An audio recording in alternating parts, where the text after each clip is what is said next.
Kaya kung maulian ni, bantay lang mong tanan.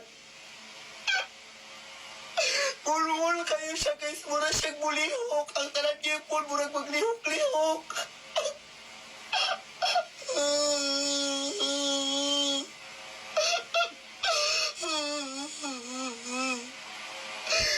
Amin akong okay lang ni braces. O niya, ang taon mo sakit naman siyang kalit, oy. Ingon sila ka, normal na daw magsakit basta magbag-ong braces, pero di naman ni normal ang kasakit. Mura man siyang ginadok-dok, oy.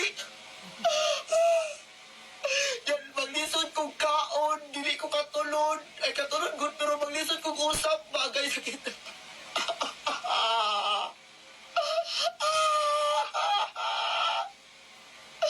Agoy! Tiis-tiis na yung taan eh. Tiis ganda lang yung taan.